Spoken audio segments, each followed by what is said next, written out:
Welcome to Sports Geek, the podcast built for sports digital and sports business professionals. And now, here's your host, who hopes to return to the basketball court soon, Sean Callanan.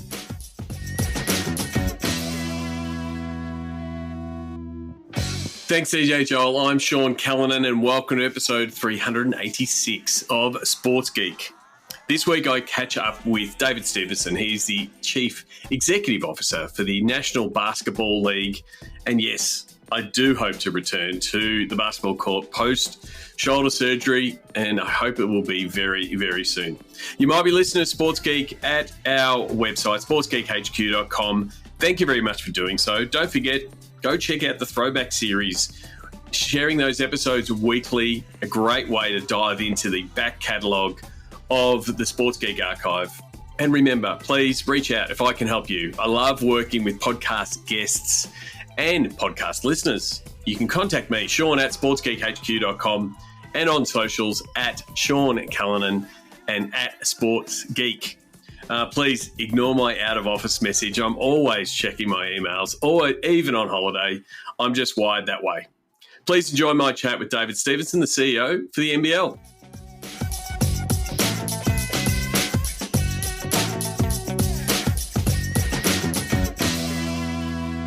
Very happy to welcome David Stevenson. He's the CEO of the National Basketball League here in Australia and New Zealand. David, welcome to the podcast.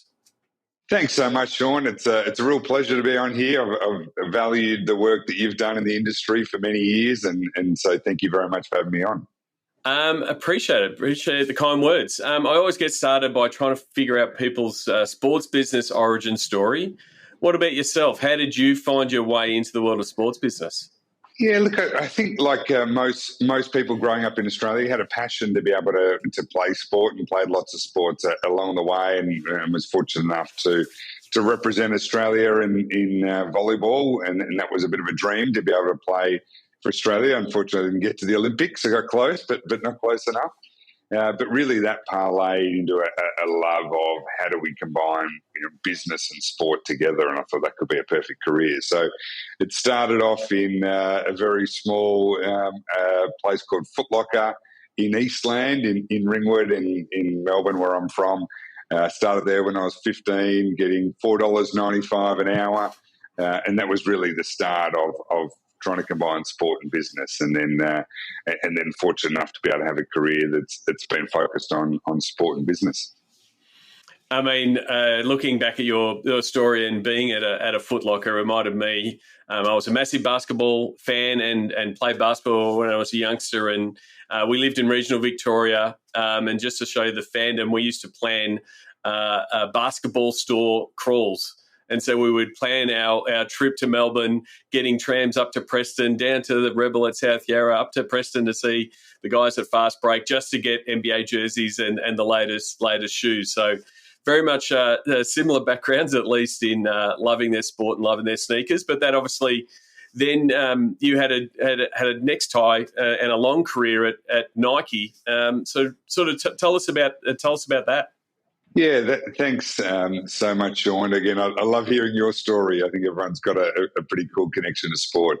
Look, I was very fortunate at 21. I was studying full-time, as I said, trying to play volleyball for Australia and working at Foot Locker running a store. And then saw an advertisement in the paper that Nike were going to open a Nike Town in the city of Burke and Swanston.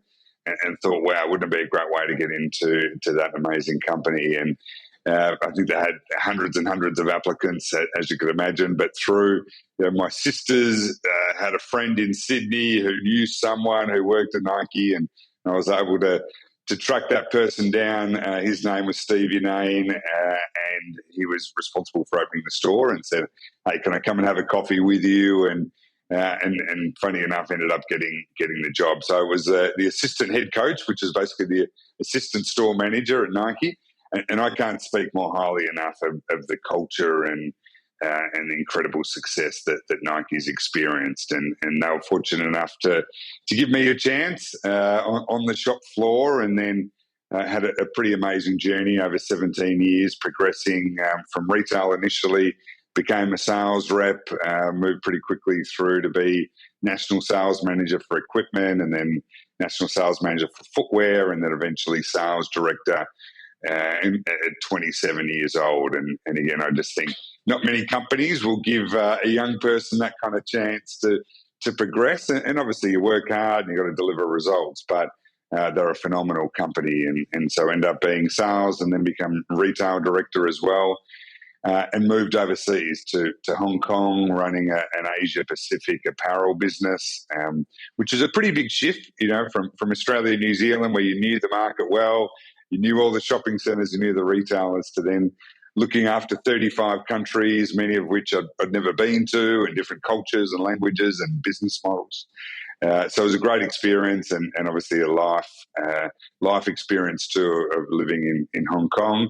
Then went through the GFC in 2009 and moved into, I think, one of the most amazing roles at Nike, which was running the commercial business for global football, so for soccer, and to be able to play an important role in World Cups and such a great passion that people have for the sport of football, or soccer as we would call it, was a phenomenal opportunity in a global role. Going overseas, going to Hong Kong and looking at different markets, was that something that you wanted to do? Was that on your path and saying, hey, I want to get a broader international experience? Or was it more so the opportunities afforded in Nike and you're like, well, that's an opportunity I really can't turn down, or it's something I really want to tackle? Which one was it?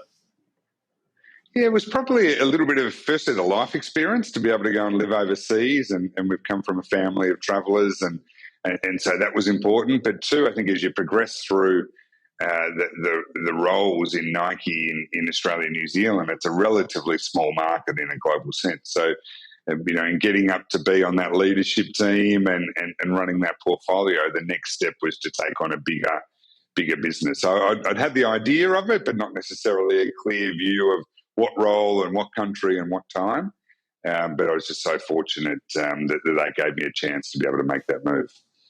And so then you sort of started opening up those global doors, helping you, do the global football from a global sales director, and sort of getting that world view of, Nike as a business, which is a global business.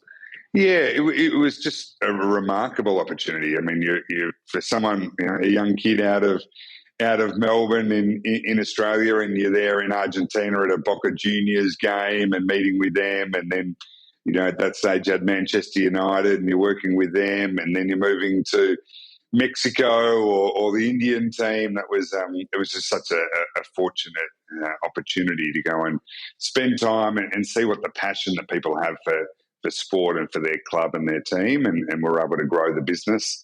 And that was the first time that had a global operation behind football. So that was great, and I'd planned to do that for 4 or 5 years. But in typical Nike way, after 9 months, they said, "Hey, I know we've just moved you from Hong Kong, but we'd love to move you to Shanghai."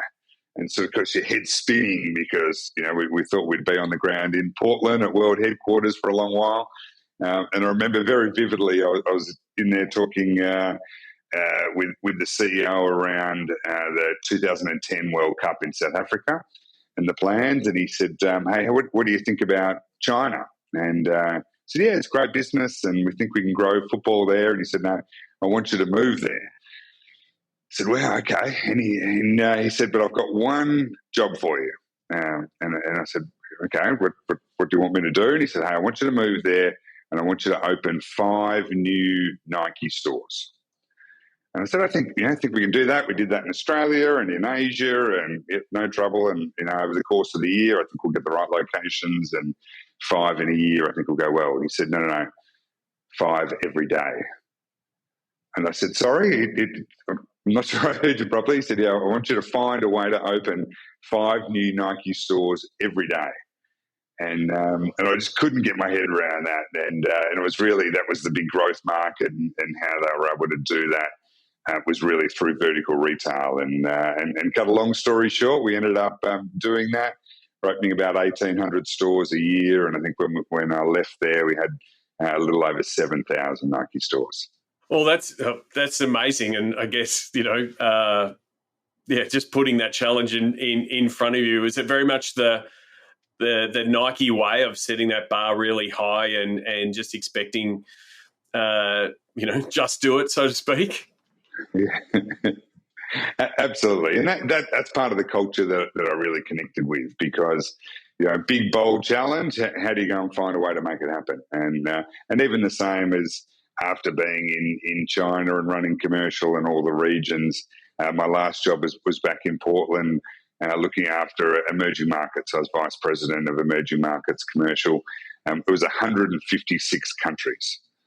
And so trying to get your head around everything from South America, with Brazil being such an important part with the Olympics and World Cup there, all through up to Mexico, across Asia, into India, Bangladesh, etc., and then all of Africa as well. And so your mental stimulation to be able to work, and pick up the phone and having a conversation with someone in Brazil around their business and what they're trying to do, and into Korea, and then into India, and to Australia, and then all of a sudden South Africa.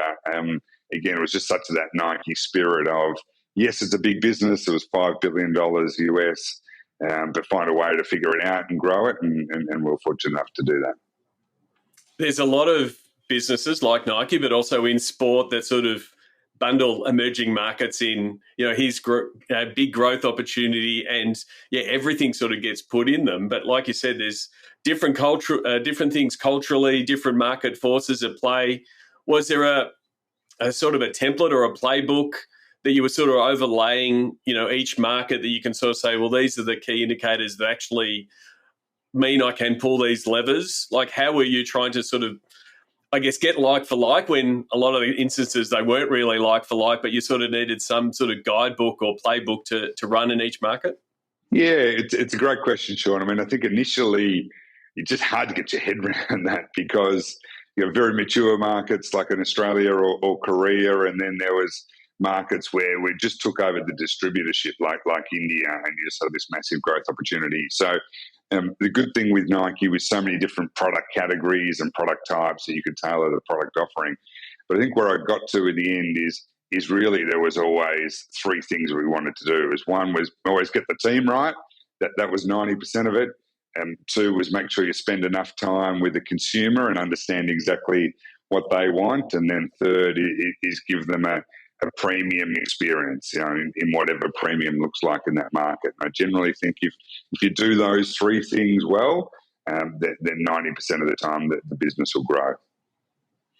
And so, being at Nike for 17 years, sort of coming back to Australia with that, I guess, that broad experience, was there a specific thing you were looking at, role or those kind of things, or and also, bringing that breadth of experience of international markets, emerging markets, how to develop in markets? Was there anything particular looking when you were coming back, or what was your, I guess, reasoning and taking that next step? Yeah, look, I ideally I actually didn't want to leave Nike. It's such an amazing company, great culture. They'd given me so many opportunities, but we had three young kids, all under the age of 4. I was traveling 2 weeks out of 3. And of course, if you're going to go down to Brazil, it's a long way to go. Then you go to Argentina and Chile. And so most of those trips end up being 10, 12, 14-day trips, which was really hard on my wife and our family. And my next role would have been running the global business from a commercial point of view. So really it became one of those trade-off decisions, with our family. What kind of dad did I want to be? What kind of husband did I want to be? And so that meant that, after 8 or 9 years away, that we wanted to get back to Australia and have that supportive family around us. And we gave ourselves 12 months, my wife Louise and I, and Louise has been incredible support throughout my journey. But we had that big grown-up conversation of let's get home in 12 months. And ideally try and find a great role, but we said, hey, if we don't, then we get to 12 months, then maybe we get back and we buy a cafe and we just try and do something a little bit different. And so that was kind of the parachute that gave us the safety net at the end of 12 months. But I was very fortunate enough to be able to get the CEO role of the Western Bulldogs, and that really appealed to me in lots of ways. One, being a footy fan growing up, but two, getting into the AFL industry was something I'd aspired to do at some point in your career. And then third was, the Bulldogs being very much a challenger club and a challenger brand, and coming from Nike, who was the market leader and the clear number one, to be able to go to a club that hadn't had a lot of on-field success in a long period of time, that was really trying to find their way in that crowded, AFL marketplace and try and find a way to be successful on and off field. It really appealed to me a lot. And I was, again, very fortunate to have that opportunity. And so what was it like? A lot of people in the AFL system and in clubland have been in clubland for a long time and worked their way up in the same way that you'd done from Nike. There are, CEOs coming in from sort of outside, if you will.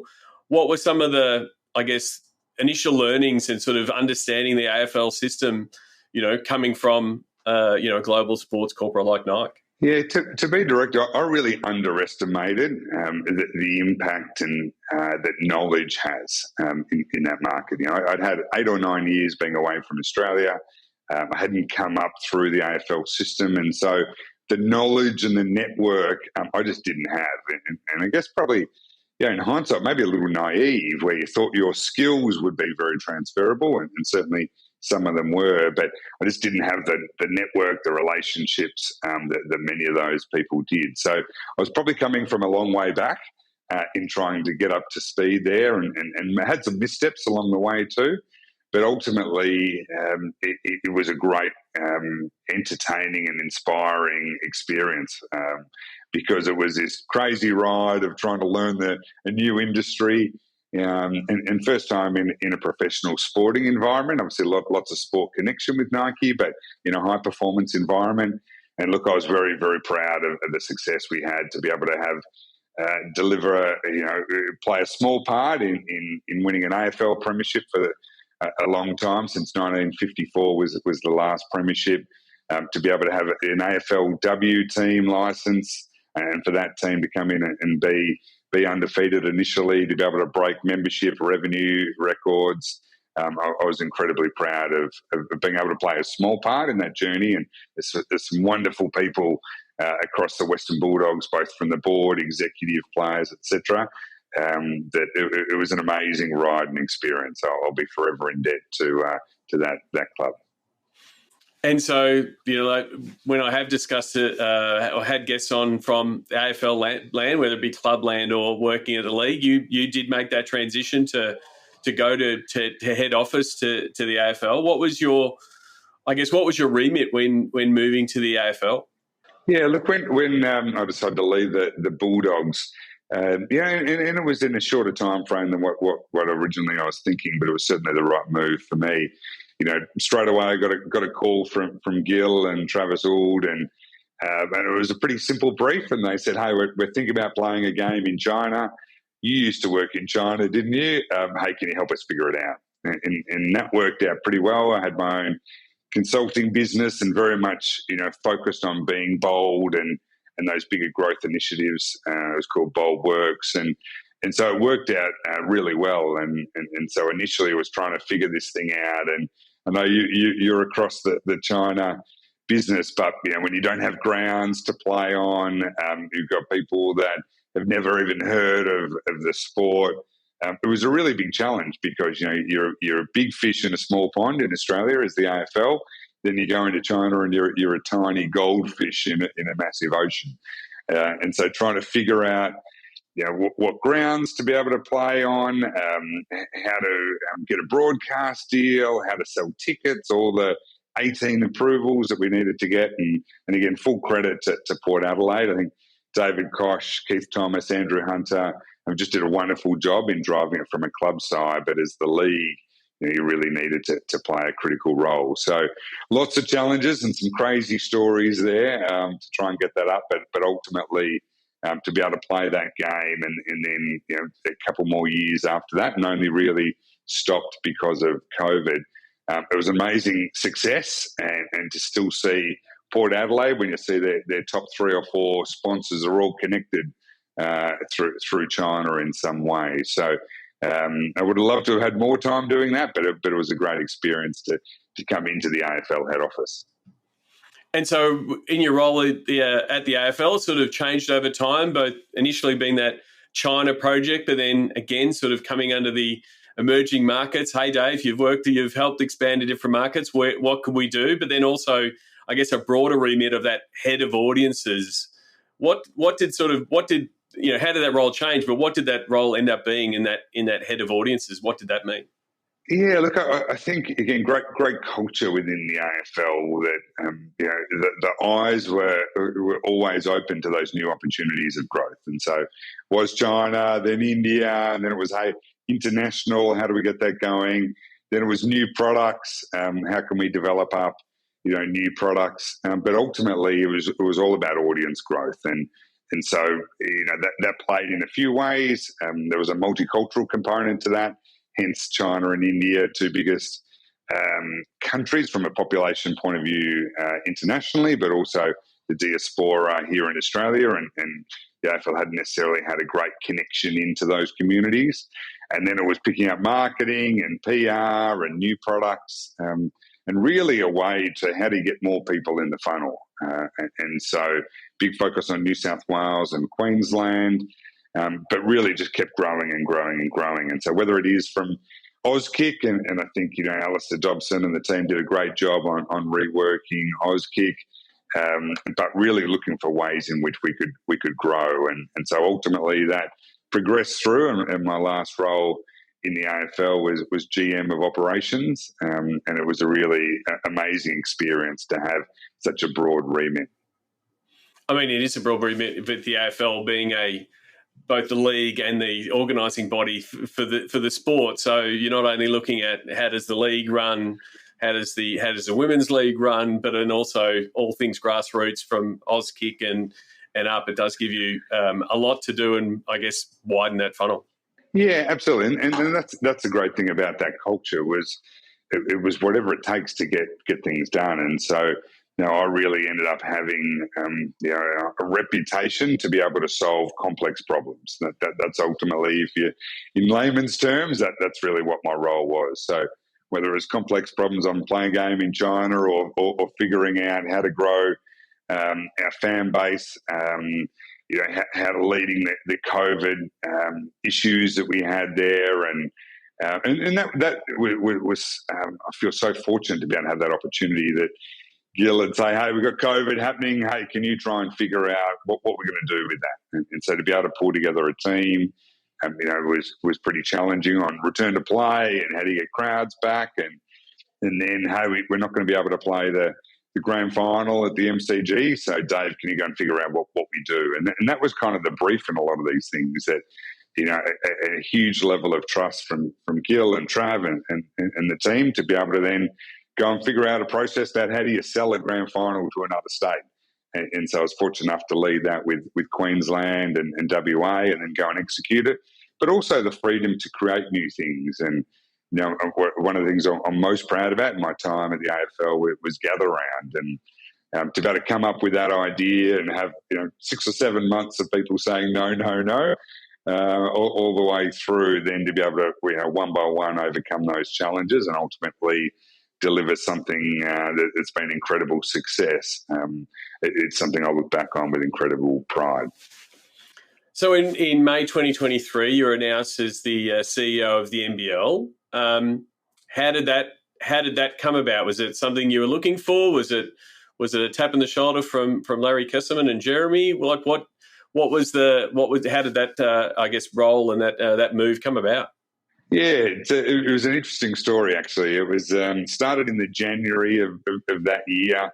I was actually fortunate enough to be invited to a lunch by the Victorian Sports Minister, Steve Demopoulos, with a whole lot of other senior leaders in sport. And Larry was there. And I'd never met Larry before. I'd obviously heard a bit about him. Jeremy was a good friend of mine, so I'd been across basketball, and I'm a passionate basketball fan as well, but been to plenty of games. And just over this lunch with 10 or 12 other people, he said, "Hey, I'd love to catch up for a coffee with you." And he said, "Yeah, great, no trouble." So we had a coffee, and he said, "Hey, look, I'm I'm thinking about making some changes in the NBL and putting in a CEO. Would you be interested? And I said, well, look, I'm actually really happy at the AFL. I've got this thing called Gather Round coming up. It's been my baby for a long while. So I'm really quite comfortable, where I am. And anyway, we had a few more chats and in the end, decided to come across. But it was really important for me to be able to see Gather Round through. So Larry was in his typical way. Hey, can we get you started? Let's get going in March. And I said, look, I really want to make sure that we deliver Gather Round. And so really getting into knowing the NBL, for me, it was a lot about the why. First and foremost, I get a lot of energy from those bigger growth opportunities, and seeing Larry's optimism and ambition in the NBL was really encouraging.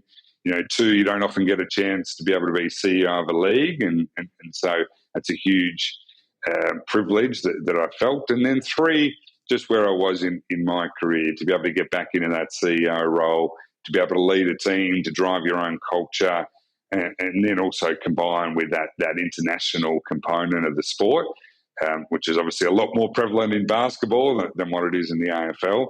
It all added up to the decision to say yes.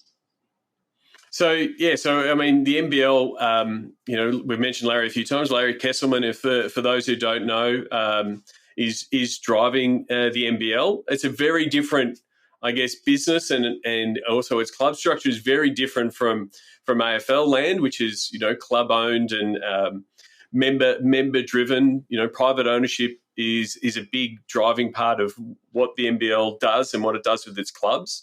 Was that a bit of a mind shift and a bit of a change for you coming from the AFL? Yeah, it was a really significant shift, and I think there was a couple of elements, that were different. Is firstly, you come from the AFL that owns all the components of the whole sport. So from grassroots in Auskick to participation, through to the men's league, the women's league, through to the media platforms, everything is done through that one organisation. And then you come to basketball, and it's really a very, very fragmented industry. We've got the men's elite league, but didn't have the women's, didn't have participation. So Basketball Australia doing a lot in the space, the state basketball associations, NBA is doing a lot of activities in Australia and New Zealand. Plus, you've got a whole lot of private businesses. So big shift, to run from the whole league and the whole ecosystem to now only having the one men's league. So that was a big shift. The private ownership was also a big shift. So when you're member owned, as all the clubs are in the AFL, to then going to private ownership with high net worth individuals, that's a really big shift in the way that they see success, the way that they look at their role as custodians of that club, and the way we have as custodians of the league. Was a really big shift, but it's been amazing. I've absolutely loved it. Can't speak highly enough of both Larry and the team here at the NBL, but also the club owners and their teams. It's been a significant challenge and lots of bumps along the way, but I'm really proud of the results that we've been able to deliver, particularly over the last year and a half. You describe yourself as someone that solves complex problems. You're coming into the NBL, there's not complex problems there per se, but you're still trying to maintain that growth trajectory. What have been some of the things that you've had to tackle to sort of keep the NBL on an upward path? Because it's not like you were coming in as a fixer-upper, hey, we need to correct things. Larry and Jeremy had it on a really strong path, and you've got, committed owners of teams wanted to continue the growth. What were some of the things in your remit to say, hey, Dave, this is what we want you to focus on? Yeah, there's a couple of things. You're absolutely right. I think Larry, Jeremy, Vince and the team had done a phenomenal job. So it certainly wasn't a turnaround brief. But there was really three things that were my big priorities. Firstly was this idea of unifying the sport. As I said, we're very fragmented as a sport. So one of the most biggest priorities for me is how do we get the whole sport working together? So spent a lot of time with Matt Scriven and the Basketball Australia team, a lot of time with the States, a lot of time with the NBA, and that really came to life in the Hoops Fest concept that we're able to announce, and we're excited for that to execute in September in Perth, where the whole sport comes together. So you've got WNBL plus NBL. So you've got the elite, you've got community as well, with 48 teams playing the under-18 Australian Championships. You've also got the off-court culture piece with Sneakerland, and that's a unique part of our sport. And then you'll see some announcements over the coming weeks, but the NBA component will also be a part of Hoops Fest. So that was a big priority. How do you get the whole sport to work together? And that extended itself into the clubs as well. And so a lot bigger connection with the clubs to be able to make sure that the sum of the parts is going to be better than everyone individually. The second big priority was to continue the growth journey. Again, when you're coming off 30% growth and 20% growth, it's really hard because you've got to anniversary that growth. And again, we're not really a business that just wants to stay flatline, and I'm not a leader who gets excited about flatlining the business. So, very aggressive goals. How do we take our broadcast audience and grow it by 30%? How do you grow your social media? How do you grow attendance? And I was really proud of the fact that we had 26% growth in our broadcast coming off the back of a number of years of 20 and 30% growth. We had a 50% growth in our social media. We had 40 sellouts, a staggering number of those, the highest attendance we've had in our history on a per game basis, and the second highest on total. First time in 20 years, in 25 years, to be able to get over 1 million people through the gate. So that was the biggest focus from the business side, is how do you get growth on top of growth, and again, fantastic there. And then the third part is, how do you set the table for future growth opportunities? And so looking at those new products, I mentioned Hoops Fest, WNBL, has been something that's been a big priority. And so I was very pleased to be able to play a leadership role in getting that WNBL deal done, working closely with an incredible leader like Robin Denholm and Basketball Australia with John and Matt. How do you look at new growth opportunities like Harlem Globetrotters that we've just finished, well over 100,000 people going to those games. So it's thinking about those new product opportunities, and that was really the third biggest priority. I mean, you've covered a lot there in adding the WNBL to the remit and sort of getting the men's and women's, aligned and sort of giving you a bit more piece of the basketball pie, but that unifying piece. I wanted to talk about, I guess, the work that has been done and continues to be done around the NBL and the NBA. I think the internalisation of basketball is sort of in phase two. Phase one was, the dream team and sharing the NBA with the world. We've now got it going the other way with the world, coming to the NBA with more players internationally, and the NBL is a big part of that with multiple players drafted. How important is to position the NBL as a super strong league and a pathway to the NBA? Yeah, it's a great question, Sean. It's absolutely vital for us. I think historically, whenever you mention NBL and NBA in the same sentence, we see that as a big benefit. But what now has happened is we've now got multiple strategies with how we connect those two organisations. So again, congratulations to Larry and Jeremy on the team. First of all, having those games with NBL teams going over to play against NBA, and to see Adelaide 36ers beat Phoenix Suns, a couple of years ago, just incredible moments. The Next Stars program has been an incredible success. To have 4 of our players drafted a couple of weeks ago in the NBA draft, including Alex Sarr as the number 2, and to think about it, a 7-foot kid from France, goes to high school in the US, then decides the best way for him to get to the NBA is to go to the NBL and end up in Perth, Australia. That's pretty remarkable, and he certainly didn't start on those draft boards as anywhere near the top 5 pick, but through his experience in the NBL to be able to get to that number 2 pick is amazing. And third, we've now had 33 players who have gone directly from the NBL to the NBA, and see Jack McVeigh a couple of days ago, another one. That'll hopefully, if he gets to play, the 34th player, that shows that we're a legitimate pathway for those players, whether they're Australian or international. And then that next component is all of those other products. So, when I talk about Hoops Fest, and there'll be a good NBA involvement there. It's no secret that we've been exploring ideas for an NBA team to come out to Australia. So building those connections there. And then lastly is also helping in that development of Asian talent. And particularly when we spend time with the NBA, one of their big insights that they've shared with us is their role is very much around creating heroes. And who are those next heroes that have come out of Asia and that region? And we all saw the power that Yao Ming had in the NBA. And so they've asked for our help on how can we help in the development of those players. So we've now got a multi-pronged strategy with how we build that great connection with the NBA. And I can't speak highly enough about the partnership and the spirit of collaboration that they've had from Adam Silver down.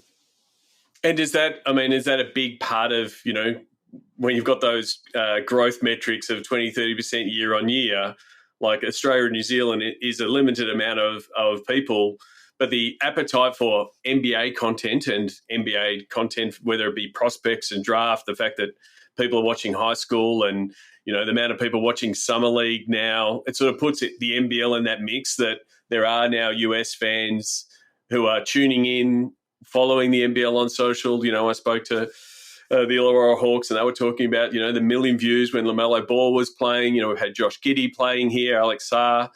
Is it, again, just further opening up that audience, both internationally for the NBL? Yeah, absolutely. I mean, we've now got more people watching the NBL outside of Australia than we do inside of Australia. I mean, that's remarkable, and I'm not sure there's too many other sports in Australia that have that. And critical to that has been how do we connect with those people? And so to be able to have this last season finish was the first time we've had every single NBL game on ESPN in the States. Again, I think Kylie Watson-Wheeler and the ESPN team have been phenomenal partners to help us with that. But that's opened up so much of an opportunity. The work that Nicola and our team have done on international growth with Next Stars, on signing a Kenny Smith to be an ambassador on our Next Stars program, a Carmelo Anthony, Vince and the team have had a lot of time in connecting in with the US, and it's been phenomenal. And so we've now got relevance in that market. It's not just the novelty of a league in Australia, but they've seen now these players like a Josh Giddey come through the NBL and Alex Sarr, as you said. So we think we're only scratching the surface about that opportunity, and there's both US and the time zones work reasonably well for us in some of those markets. Europe is another big opportunity, and given how many of our Next Stars are coming out of Europe. And then the third one is Asia. And again, the role that Australian basketball plays within Asia is very high, as you've seen by the success of the Boomers and the Opals and the Gliders and the Rollers, etc. And so therefore we're an aspirational league. So a lot of those players in Asia see that the path for them to be their best is through the NBL.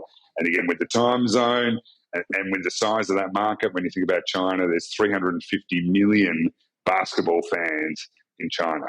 So if we can start to look at those opportunities, then I think that'll help us plan for that next phase of growth for the NBL. The WNBL was recently announced that the NBL is going to, take it over and drive the marketing and drive the promotion of it. I was lucky enough to work with Jeremy in that first 100 days of the NBL and their role in it, and there was a lot of what's happening, who's this new number, because there's so much change happened. What can WNBL fans expect when, I guess, you turn your marketing efforts and your operational efforts to the NBL to bring it to the standard that you want it to be? Yeah, look, I think the first part I would say as a precursor on WNBL is we just haven't done enough of the diligence yet to understand the opportunities and the challenges. So a big part of my leadership style is I want to go out and meet people and listen to fans and listen to players and clubs and stakeholders. So we've got to do a lot of that. So I don't want to be too quick to jump into solution mode, but again, when you think about the opportunities that we can see in WNBL, is the on-court talent is fantastic, and the way that the seasons work when you've got WNBA players, whether they're Australian or international, coming to play in the WNBL, that's really unique. So we always want to get the product right and have the best possible talent on court. Two is the strength of the clubs. And again, I think seemingly the clubs have done a really good job, but how can we help them take some big steps forward in terms of building their brand and their profile and their fans?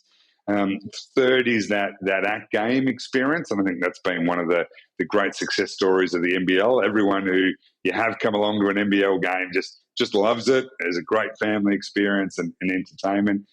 So we want to be able to elevate that third. And then the fourth would probably be just with partners, whether they're commercial partners, broadcasters, governments, venues, stakeholders. Again, I'm a big believer in how we get the whole ecosystem to work together. And it's not just going to be our team that has the secret sauce that all of a sudden, turns things, from here to there overnight. But it's really, how do I get the whole ecosystem working? And having incredible leaders like Robin and the Willamette team, as well as Larry and our team here, I've just got big confidence that we'll take some steps forward. It's not going to happen overnight, but we know that we want all of those fans, those players, those clubs to be able to have a continually a better experience.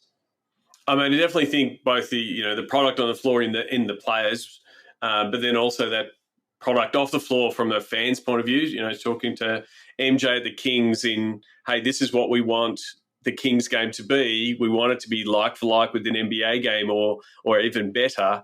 That helps with everything from a broadcast point of view, getting people in, like getting that lift, and having people have a known experience is really important. And I think it's exciting for the NBL to be able, WNBL to be able to take on some of that as well.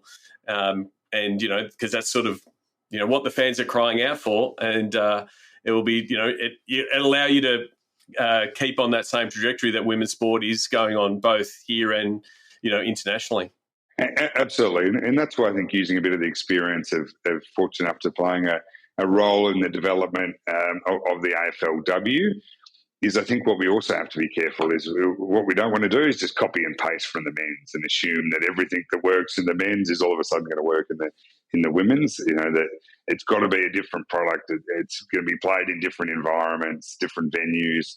And again, we don't know all those answers as yet, but what we do need to make sure it's a very tailored plan, not just a copy and paste. And so for those who haven't been to an NBL game or a WNBL game, what do you hope that they should be expecting as they go to a game, or potentially they're going to Hoop Fest in Perth in September?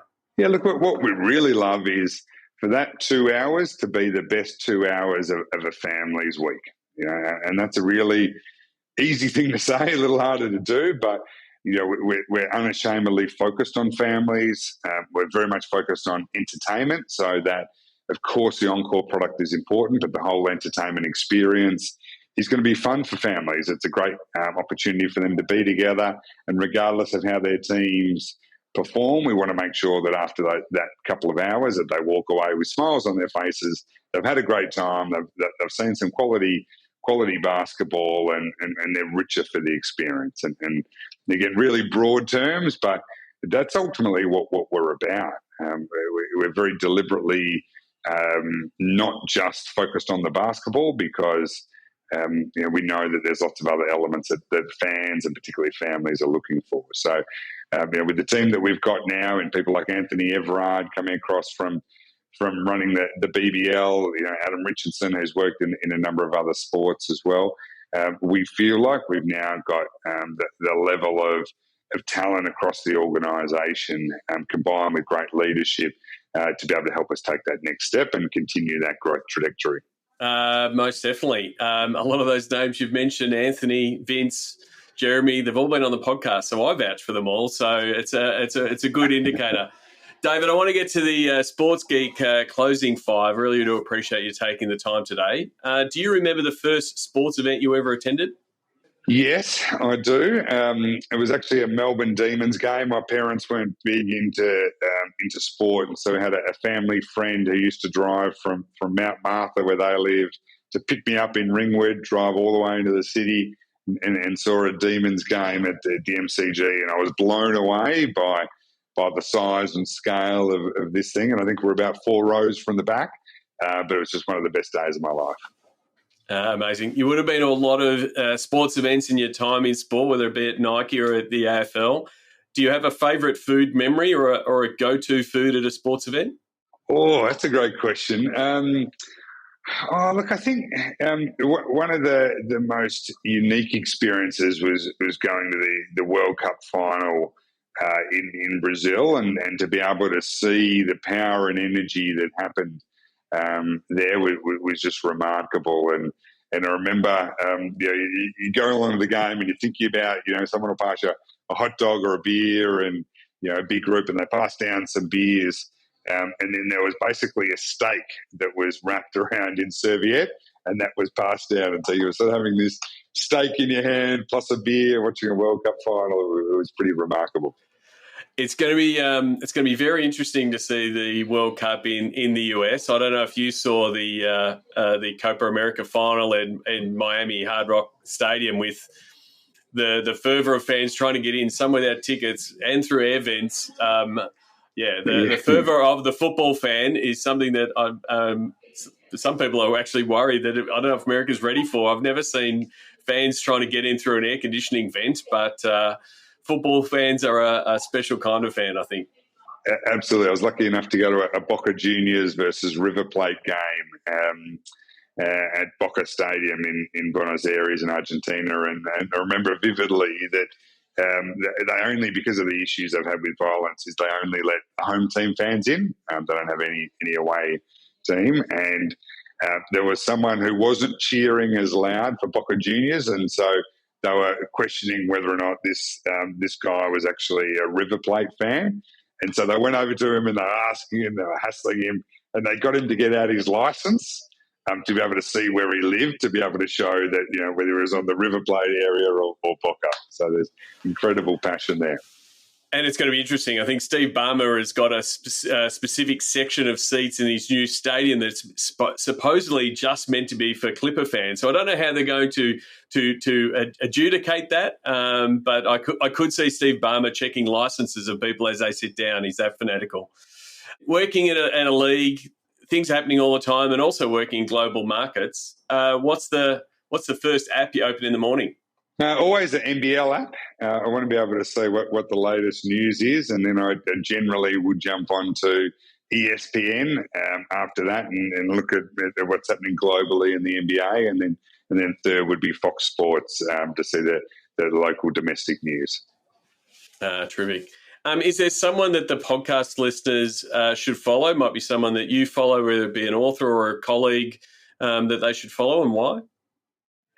I don't. I tell you who would be someone very, very random, but a guy called Kevin Carroll.